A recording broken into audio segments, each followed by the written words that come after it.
بلد صابتها اللعنة وأهلها اتسلطوا على بعض واتنصبت المشانق في كل حتة في البلد، إعدام للي رايح واللي جاي واتهامات بالسحر والشعوذة من غير أي محاكمات. هل يا ترى السبب هنا كان الشيطان ولا شيطان مختلف كده من نوع تاني؟ ويا ترى فعلا القصة انتهت بإعدامهم ولا دي كانت مجرد البداية؟ كل ده هنعرفه في فيديو النهاردة، خليكم معانا.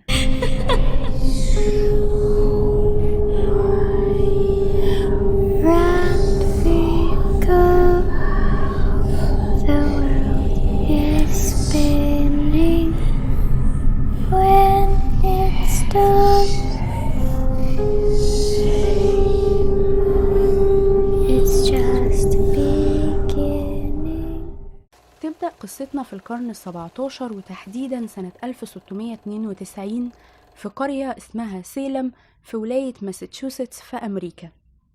القرية دي وقتها كانت عبارة عن مستعمرة إنجليزية، ولكن لسوء الأحوال الجوية فيها واللي كان جليد طول الوقت كانت المزروعات قليلة، وبالتالي الحالة المادية لأهلها كمان كانت متدنية. أهل القرية وقتها على حسب تفكيرهم كانوا بينسبوا كل الأزمات دي للشيطان نفسه، حتى الاستعمار اللي كانوا فيه. وفي نفس الوقت هنا تظهر لنا جماعة دينية جديدة كان اسمهم الأنقياء. الجماعة دي من رجال الدين كانوا شايفين ان هم ايد ربنا على الارض، وان هم اللي هينفذوا عدله، هيشيلوا من الارض المعاصي والذنوب وهيحاكموا المذنبين. فكانت عقوباتهم دايما بتيجي من الدين القديم، زي مثلا الشنق او الحرق او الصلب. وبدأوا ان هم يوزعوا رجال الدين بتوعهم او القساوسة على المدن المجاورة. سيلم كان ليها نصيب من الموضوع ده، وجا فيها قس اسمه صامويل باريس. صامويل باريس ده وعيلته هم محور القصة بتاعتنا. صامويل ده كان عايش في نفس البيت مع بنته باتي باريس 9 سنين، وكمان بنته أخته أبيجيل ويليامز 11 سنة. وكان عندهم خادمة اسمها تيتوبا. تيتوبا دي كانت سيدة سمراء خادمة، وبيقال إن هي كانت من السكان الأصليين اللي هم الهنود الحمر. تبدأ المشاكل كلها من عند باتي باريس وأبيجيل ويليامز، واللي شجعوا مجموعة تانية من بنات القرية وراحوا كلهم مع بعض الغابة. ولأن الممنوع مرغوب وخصوصا على الأطفال، كان السحر وقتها من المحرمات الممنوع ممارستها، وكانت عقوبتها شديدة جدا بالإعدام أو بالحرق حيا. وعشان كده البنات كانوا حابين يجربوا موضوع السحر ده بس من باب الفضول والهزار. قعدوا يرقصوا في الغابة ويذبحوا حاجات وياخدوا دمها ويحطوه عليهم. ولكن بالصدفة كان معدي صامويل باريس. بنته أول ما شافته بدأ جسمها يترعش ويتشنج من الخوف وتقع على الأرض. باقي البنات هربوا، وهو بدأ ياخد بنته وياخد أبيجيل ويرجع بيهم على البيت. قعدهم وبدأ يزعق لهم ازاي يقوموا بأعمال سحر. طبعا البنات قعدوا يحلفوا له ان احنا كنا بس بنهزر وبنلعب، ما كانش سحر حقيقي. لكن هو ما صدقهمش، وخصوصا بسبب الحالة اللي بنته دخلت فيها. بنته فضلت متشنكة وفضل جسمها ثابت وما بتتحركش وما بتنطقش. كل ده طبعا كان من خوفها منه، ولكن هو صدق ان ده مس شيطان. بنت تانية من اللي كانوا في الغابة برضو رجعت بيتها وحصل لها نفس النوبة دي من التشنجات والخوف، وده نتيجة انها خايفة من ان القس يجي يحكي لأهلها اللي شافه. لكن هنا أهل القرية ولأنهم كانوا بيصدقوا في أعمال السحر والشعوذة وإن الشيطان موجود في قريتهم، بدأوا كمان يصدقوا إن اللي حاصل للبنات ده مس شيطاني حصل لهم في الغابة. جمعوا البنات وبدأوا يسألوهم مين اللي وراكوا ومين اللي علمكوا كل ده، لأن طبعا انتم معرفتوش كل ده من نفسكم.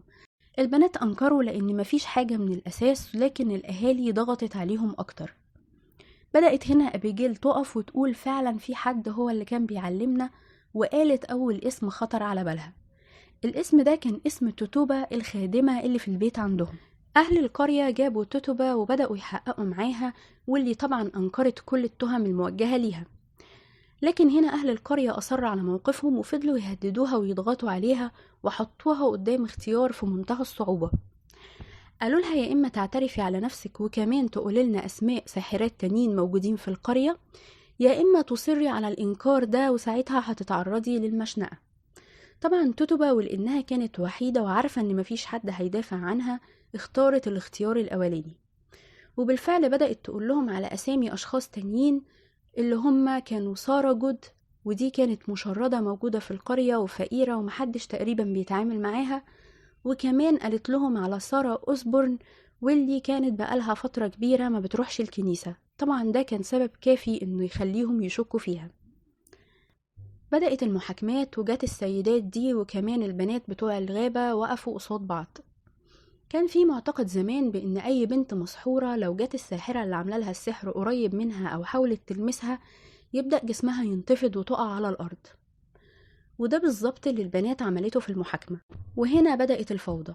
أي كلام كان بيتقال عن لسان أي بنت من البنات كان بيتاخد كأمر مسلم بيه، وأي اتهام بيتوجه لشخص كان الشخص ده بيتم القبض عليه وبيتحاكم أو بيتشنق حتى بدون أي محاكمة. وهنا كتير من الأهالي الغير أسوياء بدأوا يستغلوا بناتهم اللي كانوا في الغابة علشان يشهدوا في المحكمة لمصالحهم الشخصية. ده كان الوضع واللي استمر لمدة سنة. خلال السنة دي اتشنق 19 شخص، منهم 15 سيدة و4 رجال. كتير منهم اتشنق من غير حتى ما يسمعوا دفاعه عن نفسه أو حتى يعرضوه لمحاكمة منصفة. لكن الضحايا ما كانوش 19 بس، الضحايا كانوا في المجمل 20. ايه حكايته الشخص ال20 ده؟ ده كان شخص عنده 80 سنة اسمه جايلز كوري. الشخص ده كان مزارع وفلاح بسيط جدا ماشي في حاله، وكان ليه زوجة اسمها مارثا كوري.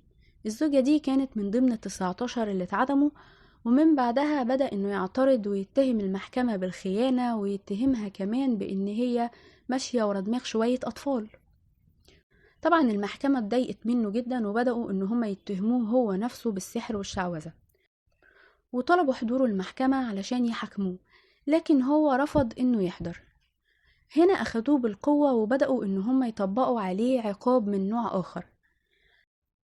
نيموه في شارع من شوارع سيلم بعد ما جردوه من ملابسه كلها، وبدأوا إن هم يحطوا عليه لوح خشبي.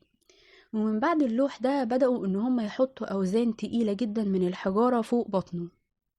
كل ما كانوا بيحسوا إن هو لسه مستحمل كانوا بيحطوا أوزان أتقل. وأثناء ما كانوا بيعذبوه لاحظ الشريف كوروين أو الضابط اللي كان مسؤول عن القرية دي وكان مكروه من كل القرية إن جايلز كوري بيحاول يتكلم. هنا قرب له وبدأ يسأله أنت عايز تقول معلومة أو عايز تبلغ عن حد؟ لكن هنا كوري قال له أنا بقولك زود الحجارة. اتضايق جدا كوروين وبدأ إن هو يؤمر الجنود بأنهم يزودوا عليه الحجارة، وهنا فعلا كان بيلفظ أنفاسه الأخيرة. وط عليه كوروين تاني وقال له عايز تقول حاجة أخيرة؟ بدأ جايلز كوري يقول له أنا بلعنكوا كلكوا وبلعن قرية سيلم. ودي كانت آخر كلمات قالها وركزوا فيها علشان هنحتاجها بعدين. وانتهت المحاكمات، وكان السبب الرئيسي والإيد اللي بتحرك باقي البنات كلهم هي أبيجيل ويليامز، واللي هنلاقي على لسانها اعترافات بالزور ممضية زي دي. لكن هل قصة سيلم بتنتهي هنا؟ بالعكس، دي كانت مجرد بداية.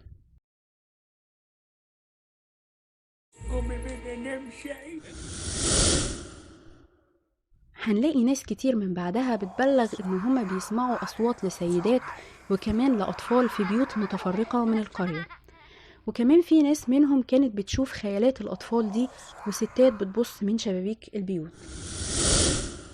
وقصة تانية عن صاحب محل خمور واللي بدأ إنه يشوف خيال لسيدة ورا الحامل اللي عليه الأزايز في المخزن تحت. وبعد تقصي وتحقيقات اكتشف إن محل الخمور ده زمان وأيام حادثة سيلم كان عبارة عن دار جنازات. حادثة تانية واللي كانت أغرب وأغرب واللي بتحكي عن موظف في السينما بتاعة سيلم كان قاعد في قاعة رقم 3 وكان هو وحده اللي موجود في القاعة بيظبط البروجيكتور. الشخص ده وهو بيظبط كده في الإضاءة اكتشف ان في حد قاعد في اول صفوف في السينما وكان لابس لبس قديم اللي هو اللبس الفيكتوري. بدأ ان هو يزعق من الشباك من فوق ويقول له انت ممنوع تكون هنا، لكن الشخص ده ما ردش عليه. فبدأ الموظف يسيب مكانه وينزل علشان يطرده، بس لما نزل ما كانش فيه اي حد وكانت البيبان مقفولة. وهنا الموظف استغرب جدا وبدأ يشك في سلامة قواه العقلية. ونوصل لأكتر قصتين مرعبين معانا. أول قصة وهي عن ميرشنت هوتيل، فندق موجود في شارع واشنطن في قرية سيلم. الفندق ده اشتراه كابتن بحري متقاعد اسمه جوشوا وورد سنة 1784. قعد يوضب فيه كده ويظبطه، وبعدين توفى وسابه ميراث لبنته. كان بيتردد على البيت ده واحد قريبهم اسمه آرثر ميلر، وده كان كاتب وروائي، والبيت استفزه انه يعمل كتاب عن مجزرة سيلم اللي حصلت زمان. بدأ يكتب كتاب ذا كروشبل، واللي بعد كده اتعمل فيلم بطولة وينونا رايدر، وبيتكلم فعلا عن كل اللي حصل في سيلم بالتفصيل. وللعلم البيت ده كان بيت الشريف كوروين، الضابط اللي كان مسؤول عن تعذيب والقبض على المتهمين في سيلم. الضابط ده مات بعد الحادثة بتاعت سيلم ب3 سنين بس بأزمة قلبية، وهو عنده فقط 30 سنة. وده شيء غريب برضو هنتكلم فيه قدام شوية. المهم انه بعد ما مات اهله خافوا ان هم يدفنوه لسببين. اولا لان الجو بره كان المناخ غريب جدا، وكانت الارض عليها طبقات من الجليد. تاني سبب انهم خافوا من اهل سيلم واللي كان ليهم طار عنده من ان هم يخرجوا الجثة دي بعد ما هم يمشوا ويبدأوا يأذوها. نرجع للبيت الملعون ده، لكن نطلع قدام شوية لسنة 1981. في الوقت ده البيت كان بيتأجر للشركات وللهيئات، وبالفعل أجرته سيدة كانت بتمتلك شركة عقارات علشان تفتح منه الشركة وتديرها. جم الموظفين واشتغلوا في الشركة لفترة، ولكن كانوا دايما بيحسوا بنفس الحاجات القديمة: بقع باردة، طفطفة في الإضاءة، أبواب وشبابيك بتتفتح لوحدها، وكمان أجهزة الإنذار كانت بتشتغل من غير ما حد يدخل أو يخرج. بعد فترة وفي حفلة من حفلات راس السنة قرروا إنهم يجيبوا مصور يصور الحفلة ويصورهم صور تذكارية. وبالفعل بدأ يصور كل موظف منهم صورة من قريب كده، الراس بالكتفين، كصورة شخصية. من ضمن الموظفات اللي صورهم كانت السيدة دي. رجع المصور البيت وبدأ يخرج الكاميرا والأفلام علشان يحمضهم ويشتغل فيهم، لكن لقى المفاجأة دي،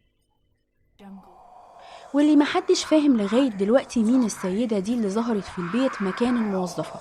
وهنا خرج لنا زوج السيدة دي بتفسير مش منطقي أبدا ومحدش صدقه، وهو إن المصور طبيعي إنه بيخرج بالكاميرا في أجواء سخنة وأجواء باردة، وده أثر على الكيماويات اللي بتاخد الألوان من الصورة، فبالتالي الألوان طلعت بايظة بالشكل ده.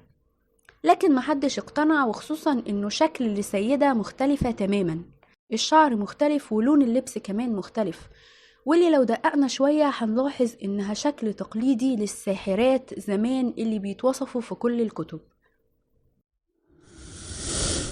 نيجي لآخر قصة، واللي أنا شايفاها من وجهة نظري إن هي الأكتر رعب ما بينهم. القصة دي ليها علاقة بجايلز كوري، واللي اتعدم بإنهم حطوا عليه حجارة لغاية ما مات.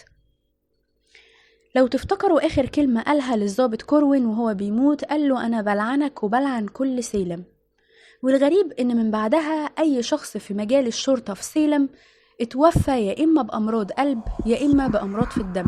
طبعا دي الأعراض اللي مات بيها جايلز كوري نتيجة لدهسه بالأحجار. فضل الضباط يموتوا بالأمراض دي لغاية ما اتكسرت الحلقة بإن الشرطة المسؤولة عن سيلم اتنقلت لمكتب ميدلتون. حاجة كمان غريبة تخص جايلز كوري، وهو إن أهالي سيلم كانوا دايما يشوفوا شبحه أو صورته قبل أي حادثة كبيرة تحصل في القرية، وكانت أبرزها الحادثة بتاعة الحريق الكبير اللي حصل في سيلم واللي حرق 1376 مبنى. ناس كتير شافوا شبح جايلز كوري قبلها بأيام بسيطة. وبكده تكون انتهت قصتنا، لكن قصة سيلم عمرها ما هتنتهي. استنونا في قصص تانية ودمتم بخير.